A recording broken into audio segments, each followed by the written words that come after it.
Wake up, buyer payer people. It's a beautiful day. Go grab yourself another cup of joe and say hello to Jim and Michelle Rhodes on the Buy Here Pay Here morning show. Take it away, you two. Good morning. Hello there. Yay. Shout out where you're watching from, and Let us hear from you. we love to hear good mornings. We also like to know that our microphones are connected to the audience. Yeah, that's another thing. So, absolutely another thing. A couple quick things. We were supposed to be on Car Guys Coffee Talk, their podcast yesterday. Lou wasn't feeling well, so it got rescheduled for next Thursday. A week from tomorrow. So be watching for that. We'll be live over there with them. We'll That's be live over them. Yeah, and it's I don't know, those of you who may not have watched them before, is that they ask their guests like a 5-liner. Yeah. And they give them, here's the 5 questions.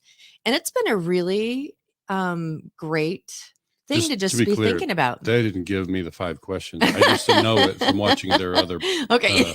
shows. So we know what the questions are going to be, and so it's been really good. See if they throw us a curve. So, we'll see if they do. We'll just have to. So that and March 30th. The event that's coming up. Just really want to shout out to Jared Halstead. He just wrote something really nice on Facebook about and I think it's just one more reminder. Like we think everybody ought to go to the live events when you can be there and you can justify your time schedule and your dollars. Then go. Can't skip them, but not everybody can. Right. So we're just out there offering alternatives. So today is White Hat Wednesday. Yeah. And we were chatting. A lot of times our topics, unless we have guests that are going to be on, our topics are kind of like discussed, 24, 48 hours, whatever. Sometimes it's like sometimes an hour and a half. Sometimes an hour and a half. But so we were talking last night about what we wanted to talk about today for White Hat Wednesday, and throwing out a bunch of different things. And then we hit on something that just made sense to us to talk about. It's an important subject, but it's a tough one to articulate. We talk about these kind of things with our clients frequently when they're getting in business new, and when you're learning collections, and obviously when you think about the whole approach to collections and how should I apply effort, how strictly should I enforce, all these kind of things. And so one of the things we will talk about today is something that we think is kind of in the white hat vein of not taking collections personally. Like we just see it an awful lot. It just sucks up a lot of energy of the people and so I just think it's one of these things where we want to really talk about it, make sure that we can understand, it's obviously good to be tenacious. Oh, right? Yeah. So collectors, we appreciate when they're tenacious. I think what we have to be watchful of is when it crosses over into being personal. Think about all the ways that can affect our dialogue and interaction. And with the customer. That's not just collectors, but that's the dealers and anyone that has their fingers in the collections and the big decisions that need to be made around defaults and late things. And I think first, just keeping it on collections, just if you think about that piece of it, then what we often see is that when, a collector's been lied to, a customer broke an arrangement again and again, then of course that can be frustrating.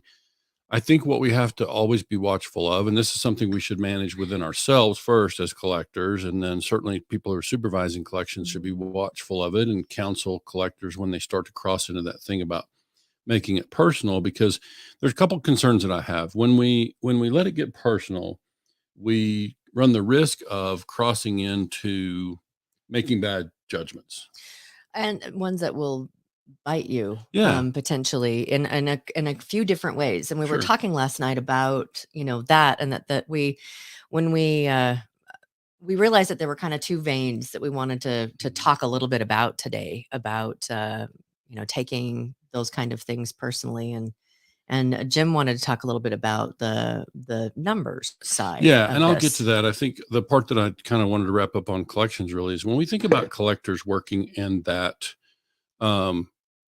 in the trenches, day in and day out, and working with collectors or working with customers. Of course, it can get frustrating, right? Whenever customer defaults and doesn't communicate and whatever.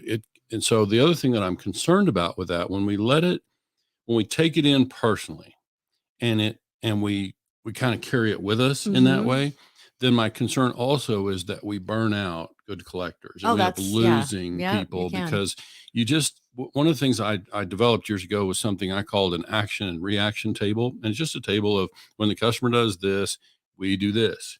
And I did it as a way to kind of illustrate, almost like when the customer does X, our response is Y.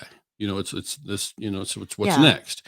And so it's really just following a process, and we just stick to that. And it doesn't matter which customer it is. It doesn't matter if the same customer did the same thing to us 2 weeks ago. It's like, this is the same thing. Now, obviously certain things have to escalate. Manager has to take, a tougher stance with somebody, whatever.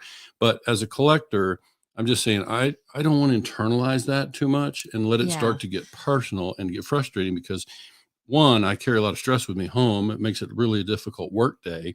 And two, I could end up just, moving on when if I could learn to manage that, then I could stay in that position and be effective. Yes. And not own that stuff in a way that we let it get so personal. And listen, collections often is about being tenacious. It's a little like solving a puzzle. Can we figure it out? Can we communicate? But the bigger concern that I have here is that how does it affect the dialogue? I mean, you've been in there with me some. I've been in enough collections departments over the years you hear the conversation with the consumer, and it's at a minimum, it's often very impersonal. I use the word robotic, like it's like impersonal and it's robotic, right? Yes. Sometimes, go ahead. Sometimes it crosses into harsh. Okay. It crosses into, kind of a tone of hostility with a collector. Or snark. Yeah, or snarky, kind of, Mm-hmm. so smart alecky, kind of poking at the customer, whatever. So when it starts to cross into that, I think all of us can see how that can become a problem for our business, right? And so often you just need what we used to call in the new car business.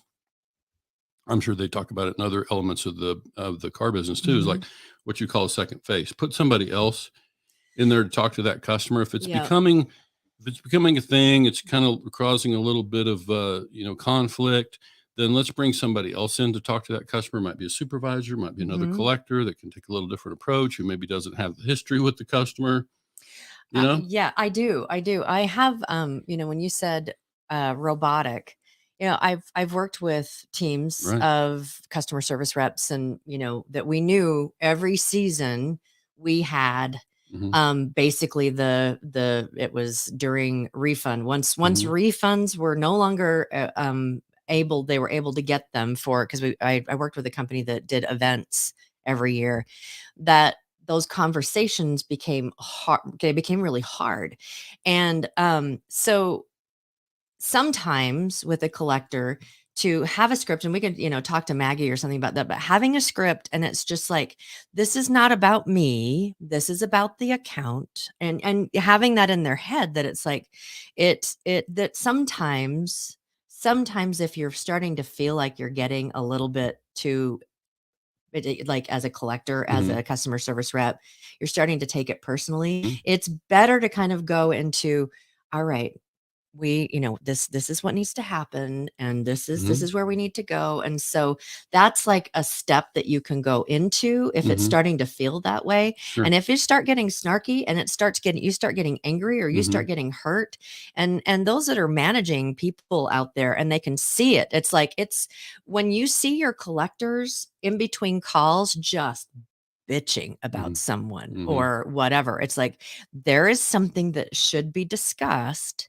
And it's like, do we need to give you a little bit of a breather or something here? Because when it starts to get personal like that, even just with the team, and they start to jabber about this person, and rolling eyes, it becomes like this personal thing with with different collection accounts that you have, that can change an entire team in a heartbeat too. Yeah. And I think the other thing about taking it personally is we start to cross into something, and this is just kind of general in collections and probably in customer service too. It's like, I think of a collector first and foremost as a problem solver. Yeah. Like, I'm an advocate for the customer. My job is to, and obviously I'm an intermediary of sorts between the dealership and the consumer in this case. And I'm trying to find a problem or solve a problem in a way that's suitable for both parties, right? Yes. Obviously I'm employed by the dealership, but if I don't solve the customer's problem and get a way to get the payment in, then, I don't really accomplish much. So when I think about that, I think, if I'm going to be a problem solver and I'm getting frustrated because I'm not solving the problem, then my reaction as a collector ought to be something like, you know what, how do you feel? Would you be okay if I had somebody else contact you? How do you feel about me having somebody else, reach out to you? Or, you know what, let me ask my supervisor if they're available to talk to you, and just hand it off. Because if it's getting too personal and frustrating for me, that's only going to degrade, or have the conversation with the customer devolve into something, messy, ugly.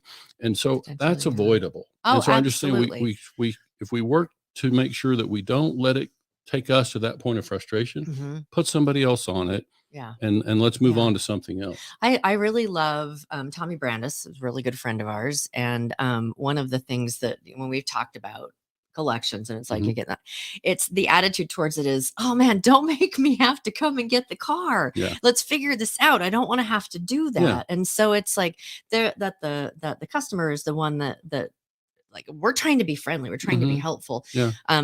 Please don't put us in a position where we have to do this and move forward with that. It's an interesting kind of paradigm that you have in buy here, pay here, or in all collections really. But in our industry, when you talk about that with Tommy, you're talking about somebody who's very much taken an advocacy approach, a friendly, helpful approach with consumers.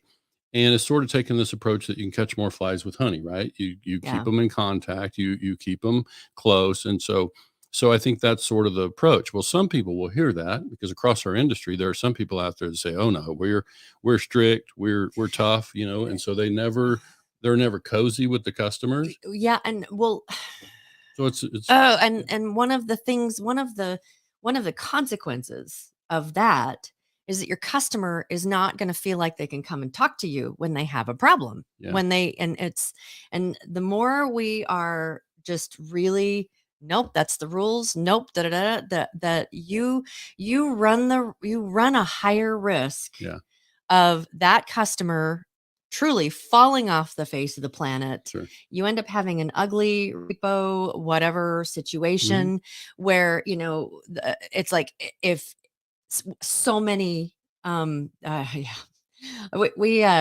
we helped put a dealer in business, a couple years back, and we were helping them with their social media. And we actually used this in one of the addresses that we gave. I don't remember if it was NIADA or Superfor, not something like that. And we took a screenshot, but it was a text or a message stream in Facebook, and someone reached out and they said, hey, can you help me? I need to get a car. I have this other car that isn't working. And so, I'm just planning on like that I'm letting go of that car, which in other words is like, let them repo it, whatever.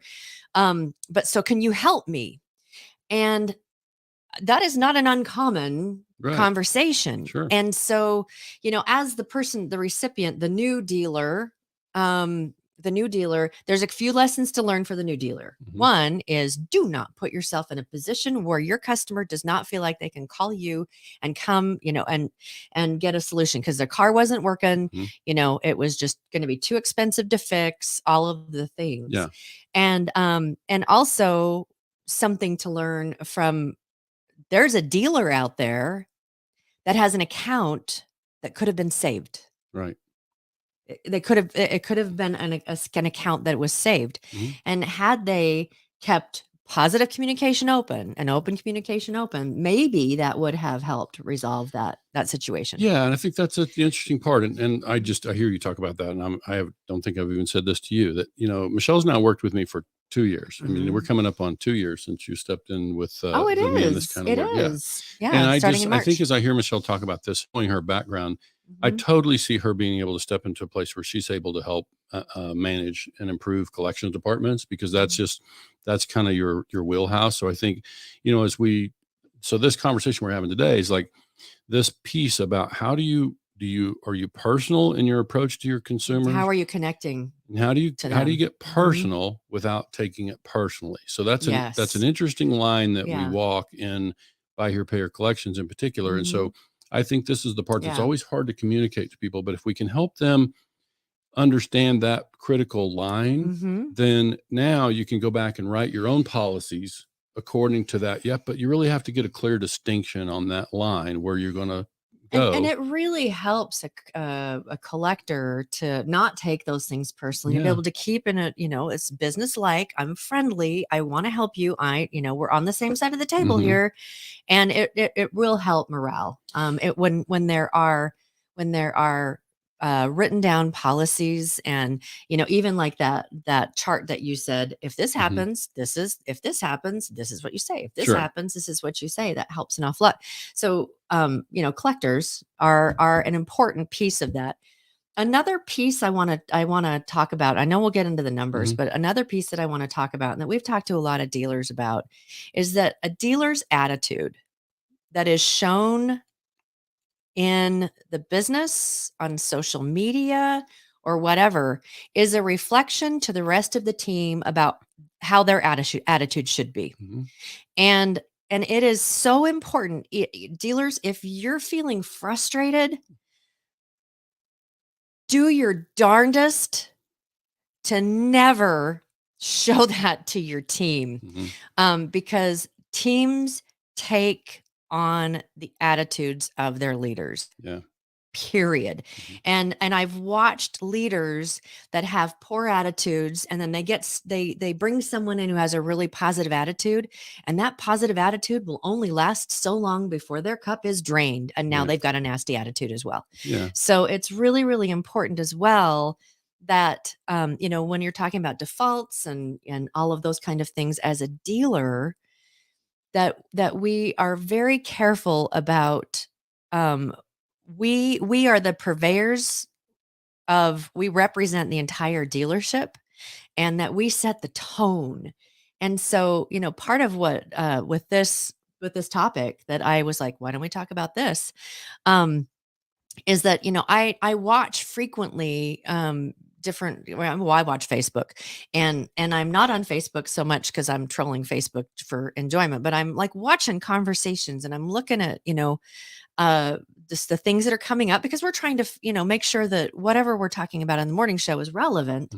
And I just see, as someone who's, newer, I guess, is that there are those white hat way dealers that I just can always count on stepping in and adding a voice of calm, of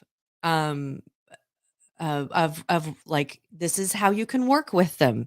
This is a wordsmith of how you can communicate, like whether it be on like, I got a bad review, and it's like the dealer, obviously that some of these tracks are not out there in public, but their teammates might be on the same thing, for one thing. But the dealer says something, this is a long story about how awful it was, and I don't know how to respond to this bad review. I think we'll have a separate that one day. Things like that. So it's just like it's really need to be judicious about what kind of attitude we're bringing to our team, and what kind of how we communicate, and how we view our customers. And one of the first things that when we go to do a consulting or a coaching visit, and if the dealer ever refers to their customers as those people or them, it's like, okay, let's cover that ground. Let's cover that ground, because these are our customers. This is our community. This is, these are our customers. And so just shifting that. But you wanted to talk about some other things. I just think the other, before we move away from that part or into the actual, number side of it, I would just ask everybody think about, when a customer defaults or a customer lies to us or a customer stops paying and starts hiding, is that a personal matter or is it a business matter? Or if they leave a bad review. Or bad, whatever. I'm just saying in the collections context, I'm just saying, is it, and obviously, we when people leave reviews, that's a reflection of their experience, at our place, and miscommunication happens all the time. But I'm just saying, from our standpoint, what are we making the mistake of taking it personally? And here's where it starts to become a business problem. One, that whole thing we talked about, day-to-day attitude, burnout, like, longevity, right? So people being able to stay in that role, that's an important one. But the other thing that is something to be watchful of is when we start to spend too much time working on any one account. Like, that's something I've been watchful of in my career too, is like, having had a dealership myself and managed this, I still adopt the approach that I was taught way back in the beginning. I still think it's fundamentally appropriate to, when a collector's working a collection queue, I recommend, still after 22 years of doing this, I still recommend working the delinquency queues from the most recent delinquent. So whoever became 1 day late, 2 days late, we work those accounts first.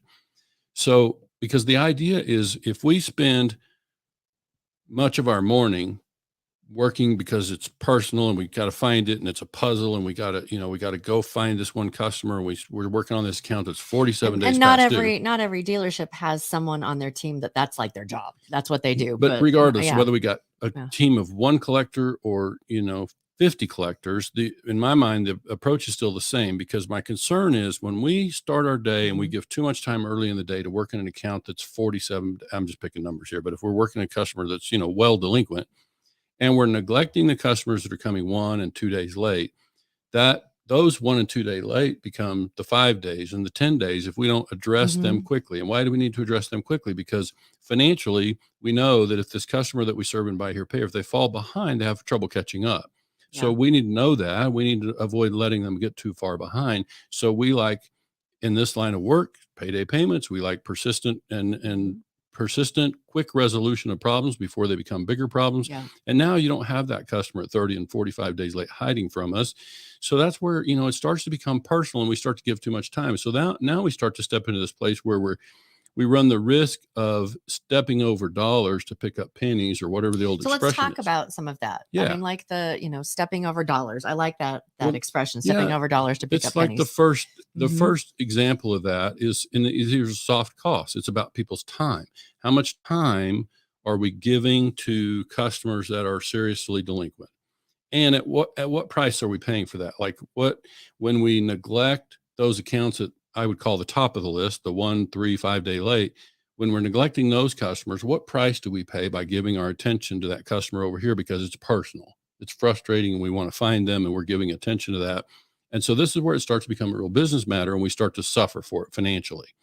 And so again, soft costs, hard to identify, but we have to be watchful as collection supervisors about that element. Are we doing that? And then the other thing I see, what crosses over in decision makers, general managers, and the best way I know to tell the stories, I'll always remember, I called for a general manager, working with a dealership remotely, and called for the general manager of the dealership one day, and they forwarded me to his cell phone, and he was pulling a trailer going to get a repo that was in another state. Like, it was a 7 or 8 hour drive. And so I'm having this conversation with this general manager who is taking a trailer, spending all day down there, probably spent a night, all the way back. So 2 full days. Gas, Hotel. 2 days out of the dealership, hotel, whatever, to go get this car. And I don't know what that situation was with that particular car, but it sounds very personal. It sounds like we're making a poor business judgment to go give that much time to recover a repo, when what's the value of that car where it is in the other state? What's the value? Pick a number, $3,500. So now we're going to spend a day and a half going after a car that is a $3,500 car. and we could just sell it down there. Maybe we sell it for $3,200, and we take that $3,200 and go buy another car up here. And we're much cleaner. We're much able to, we're able to have inventory turned around much more quickly. So it's it's likely that the general manager in that case was looking for an excuse to get out of the dealership, right? It could be, could be that it wasn't personal about the customer's account after all. But it's like, the point is, we sometimes spend an awful lot of money recovering cars, like going out and impound, picking up from an out-of-state repo. We spend a lot of time and money going to recover cars. Why? Because we think it's our car and we need that car back. And I think that's where we start to, I can't be sure how much of that is personal, but it just, to me, it's always a question of making a good business judgment. This is why I think the personal part is important. When we start to and we talked about this in the context of ego before, but now if we kind of leave ego out of it, we just say, we're just taking it personally. That taking it personally causes us to start to cloud our business judgment. And that's where it becomes a problem for me. It's like now we're crossing into it. It's affecting our decision-making. It's causing us to make poor financial decisions because it's personal. And so if we could remove that and just, it's not a personal matter, it's a business matter, regardless of what the customer did, let's use sound business judgment and let's work through it and move on to the next thing. And let's not let them continue to sap our energy. Sure. Right. We can't let them, that whole situation is still going to, I don't mean to suggest we're not going to enforce the contract. We're not still going to get that resolved. We're just not going to do it in a way that's personal.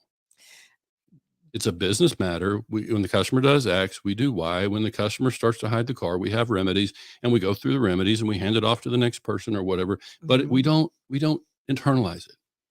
Yeah. Okay. Because that's when it starts to affect our judgment and decision-making. And that's where I think when we're talking to dealers, we just ask them to be watchful about that in their collection department and their own decision-making. Is when it starts to feel personal, then just ask yourself, are you still using good judgment in resolving those matters? So that's probably enough for today. I don't see anything else on that particular subject, but I think it's important. Like, I think the conversation today is as much for you and me. It's like just, making sure that you and I are on the same page in terms of what is fundamental, where are these hidden costs that we experience, as a result of, letting this stuff get personal. And also, I kind of go back to the teaching your team as well as you speaking in communicating with your community and your customers in a way that is based in principles like the White Hat Way.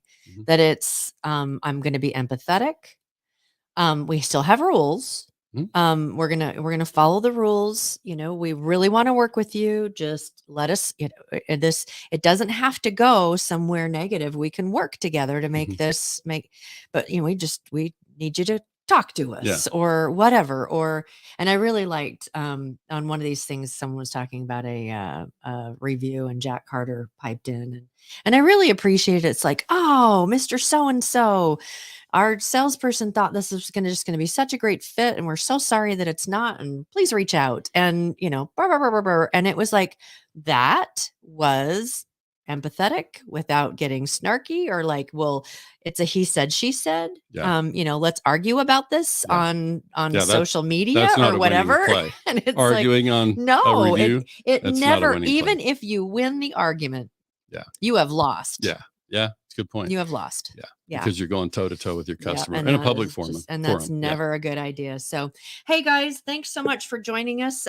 Friday is another morning show. And then on Monday, we have a couple special guests. Yeah. And I might just let folks know that we're involved in those conversations before. I've been crunching numbers on this thing about trading. We kind of struck a nerve out there with the poll in the Facebook groups about, we're still is it that. Good decision to trade? Not so much a good decision, but do you like to do it? Yes or no? And so we've done a bunch of math.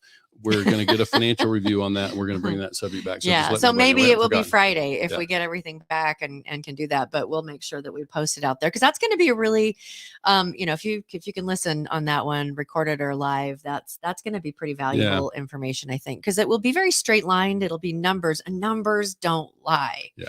I can promise it'll be valuable to many. So I'm looking forward to bringing that forward. All right. Well, have yourself a great Wednesday, and we will see you on Friday. All right. Thanks, have a great day, guys. Thanks so much.